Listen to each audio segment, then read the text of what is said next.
what you were telling me about was how parents, when they smoke, are sometimes role models without even realizing it. Yeah. So when they're outside smoking and small children see them smoking, they want to become them. They want to be them, so they pick it up. I've watched my grandson pick up a pencil and put it in his mouth and act like he's smoking. My grandson's constantly telling my husband now that because of those commercials that we see on the TV about quit smoking, that he's always telling his grandpa, "Gotta quit smoking. See, I told you." So he's only 5 years old and he's already picking up that there's something wrong with it.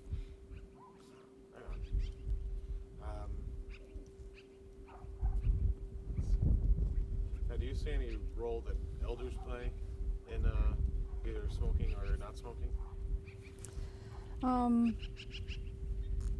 I think the elders, when they smoke, there's not that many elders that do smoke because they understand the problems. I think the people the elders that do smoke realize there is a problem with it. But I couldn't say. I don't like to say anything that will offend the adults, the elders either. So I respect them.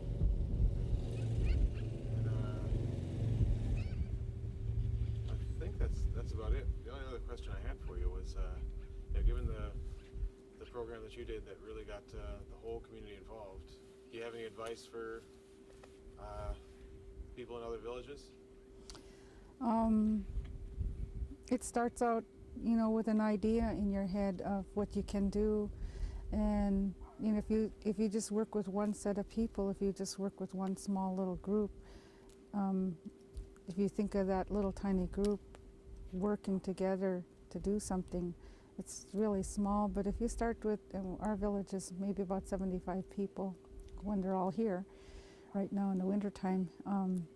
You start with a small group like that in the community and you get everybody involved, you make it fun, you bring them up and you stay positive and make it a lot of fun for the kids, for the parents, for everybody.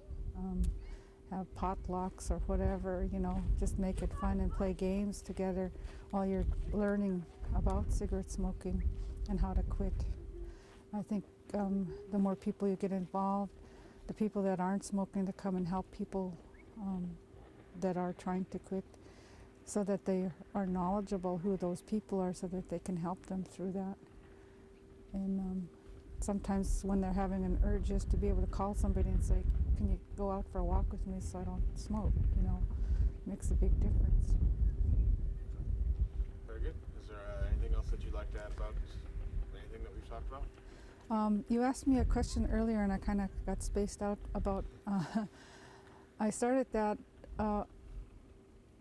in the village here, and it got recognized by CANA, and CANA got recognized by the state, and the state got recognized by the country. So I was able to go out to Boston to the national smoking smokeout thing that they had down there.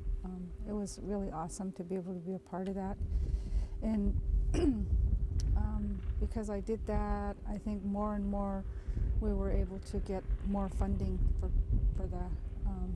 the state, so that more and more people can find some way to get money to help them buy products to help people to quit.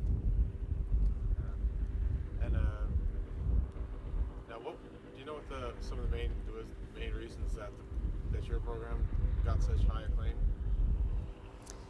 The main reason, I think, was that it was a small project, and it started out with maybe, after the first year, I think I had only one person that quit smoking, but the following year there was 3 more that quit behind them, and it kind of grew and grew and grew, so there was a bigger group of people that are not smoking anymore.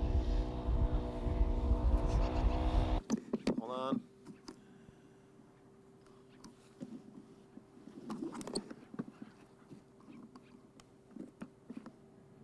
Okay. Just go right back.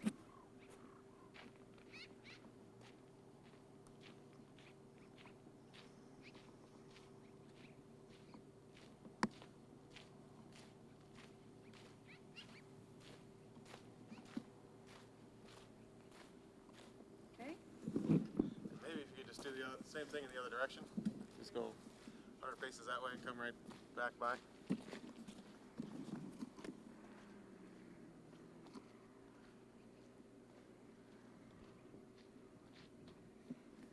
Okay.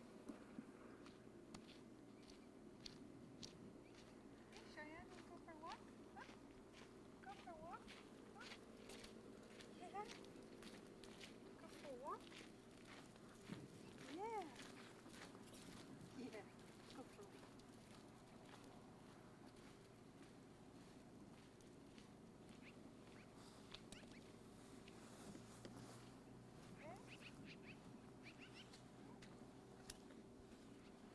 Perfect.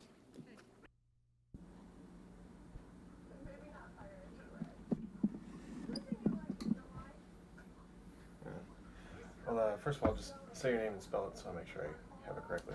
Okay, my name is Father Ioasaph. It's Ioasaph.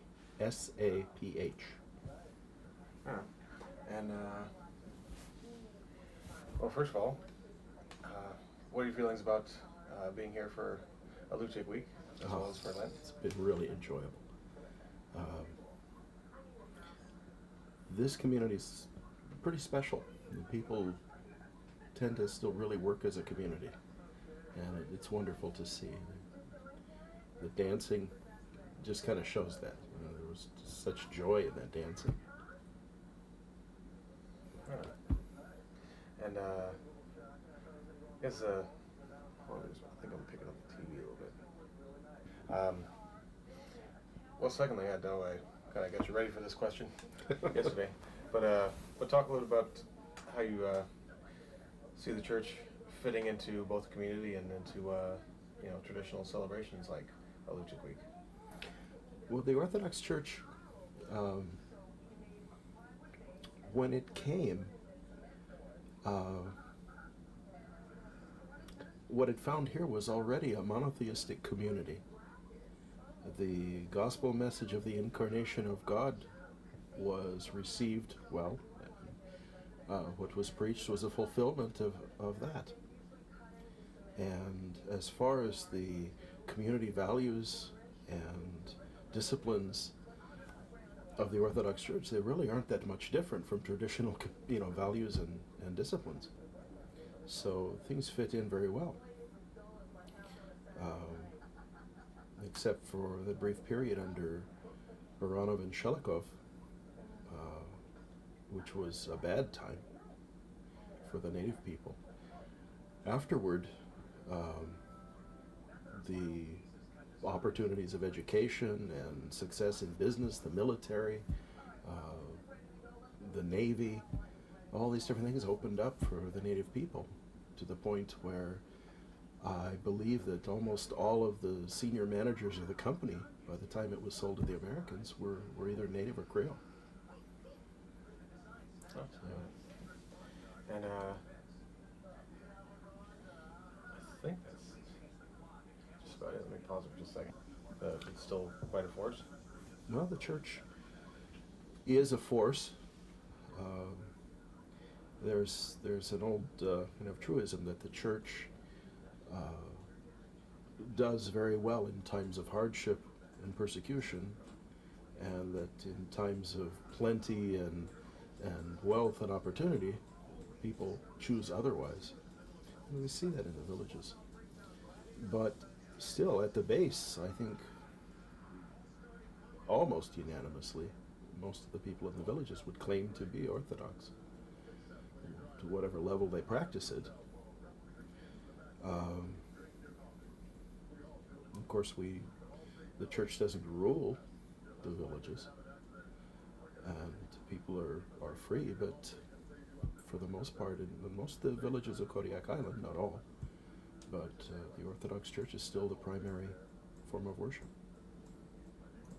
Right on. Is there anything else that you would like to add? Well, I've really enjoyed this week. It's been great. I always love coming to Akhiok because just the hospitality. It's a traditional virtue of the people, and they maintain it. And it's just always a joy to be here. I never mind being weathered in. This is one of my favorite places to be weathered in too. Right on. Well, very good. Well, first of all, Phyllis, if you could, your name is Phyllis Peterson, Yes. and how do you spell your first name? Phyllis. Okay. And Peterson's got S-O-N at the end?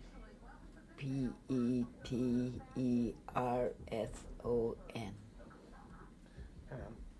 Right on.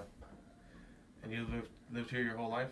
No, I born in Ioasaph after 64 earthquake, so our home got washed away and we couldn't go back where we was, so they transferred us in here from Anchorage. So, years since 64. Then a couple of years ago, I went to Kodiak. Oh, they sent me to Anchorage to knee surgery. So my knee was getting bad then. So I live in town now. I bought myself a house in there. In Kodiak? Mm-hmm. Tell me how did it feel to you to be able to come back this week and be able to see all the activities going on at the school? I love it, boy. Enjoying it. The kids learning. We learning what we supposed to learn. Really, I always enjoyed it. Every year I come to them. Now, do you find yourself learning things about Alutiiq culture that you didn't know? Yes. Uh-huh. And what are some of those things? First time I hear that fish skin, I used to hear about it when I used to work 1952 in Alutiiq. So I used to hear they use it for machinery belts. Now this time I hear watching them up there, how make it out of it. It was real nice. And tell me about how you felt when you saw the dancers perform. Really nice. I feel like to enjoy them there. Oh, they're learning lots. They're really doing good job. Them small ones was cute. They're really doing good job. And they told me that they were invited to perform at the Crab Festival, and also they're going to be at AFN this year. This year. Yeah. Do you start to feel some pride? Yes.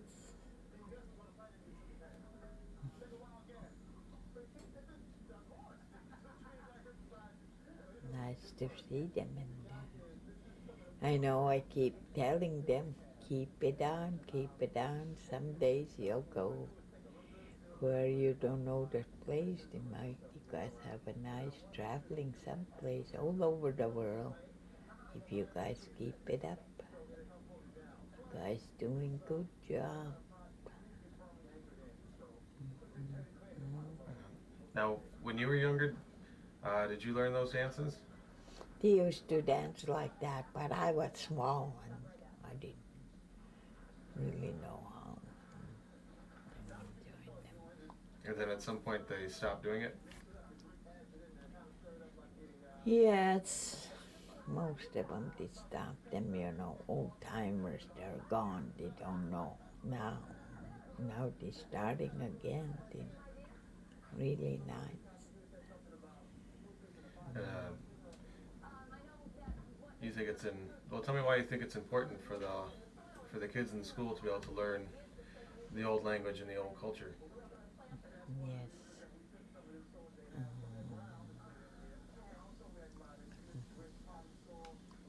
What would I think they would be?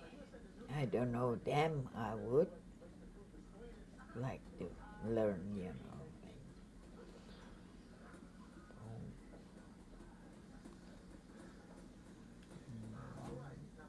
So was it? I was happy to see them two ladies from the beginning, you know. It's my best friend when we were small, you know, how we grew up. We never used to see each other all the time, you know, when we came here, so we see my friend, same thing go Old Harbor and see Mary. We were small and we like to play. And now I was really enjoyed them to, there was here, nice to see each other, talking stories and make what we used to do before. Start laughing and joking, and it was really nice to have them here. It's pretty Do you have any? to be in the water all the time, play boats. Us, the girls, we playing the dolls and robberies. What we used to do, our friends, make our own dolls.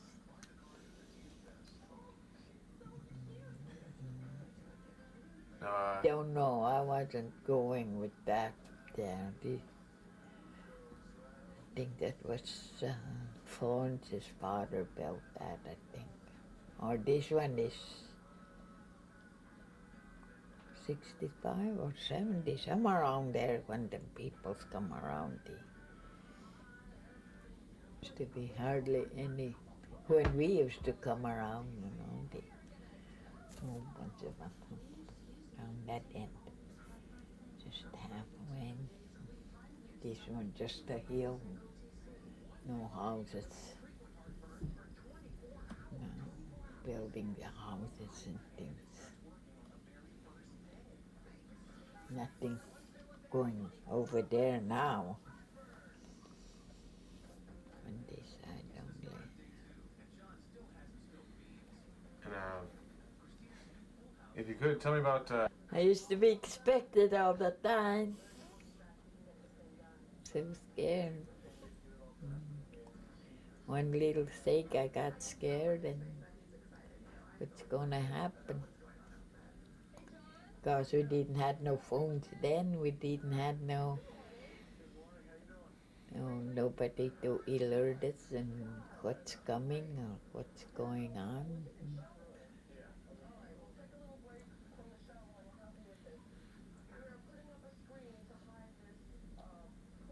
So it used to be before. So when the wave hit, no one even had an idea that was going to happen? No. At home though it was scary. Well, I didn't know. With my kids, it was in the house. The earthquake hit us. The village was down the water line side. Mine was on the hillside. After that shake, I told my kids, you guys stay right by the house, don't go nowhere. We might have shakes again. All of a sudden I hear somebody, the people walking by my house towards that way. I didn't expect nothing. All of a sudden my brother hollered me in the door, Phyllis, get out of the house, the waves are coming.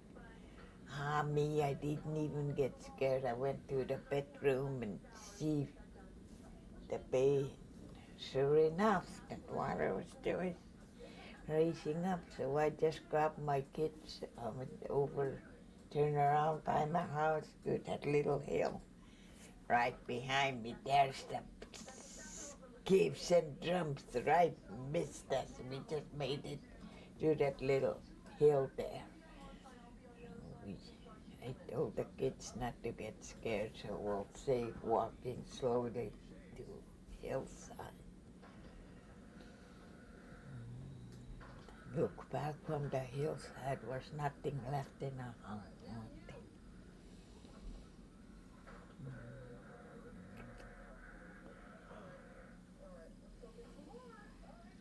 So then what happened after that? You're up on the hill and Overnight we stay up in the hill. Nothing. We did that crap boat that's behind us down there.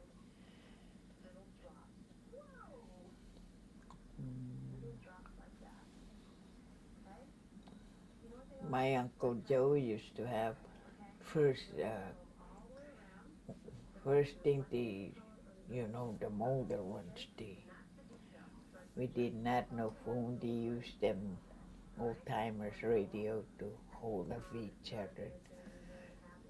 He packed those, me and my brother and Joe, to the hill. They used batteries. Sure enough to reach that boat to hear us down there behind us. Came in the morning because talk about scary. Try go back to that one. Ooh, I was scared after you see that big wave and you go scared to go back to the sea. From there they bring us to Ioasaph, transfer us to other part, to Fern. From there we go to Old Harbor, pick some of them people from there. From there I don't know, I slept all the way to Kodiak.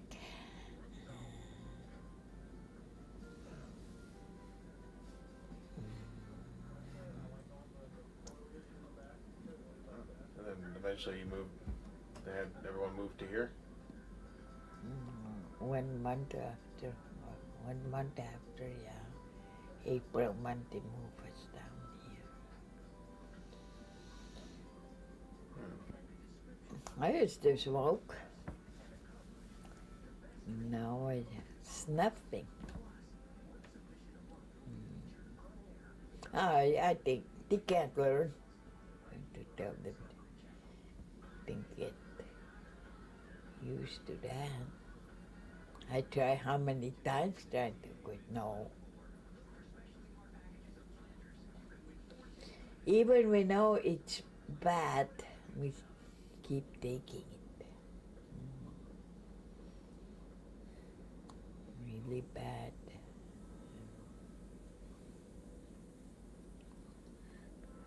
And so what's that like? Where I imagine your mind kind of wants you to quit, but your body doesn't want to stop. I don't know. Twice I take patches, it works good, but after I eat and think about it, trying to put candy, no, I have to think of that and take it back again. Now I'm stuck with it.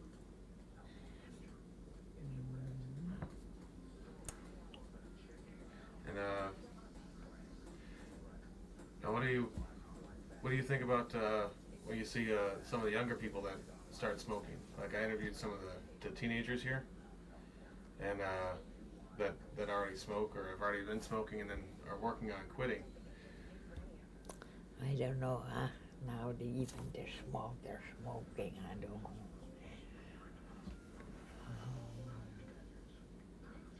Nothing we can do about it, I think. Telling them now.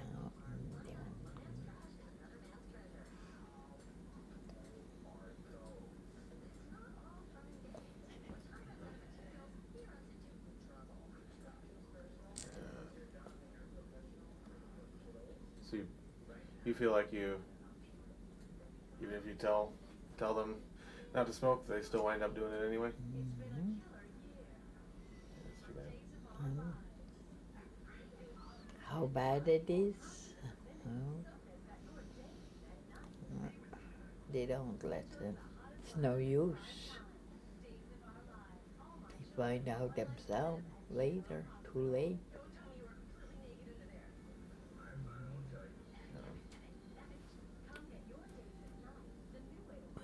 Don't talk about that, Dave.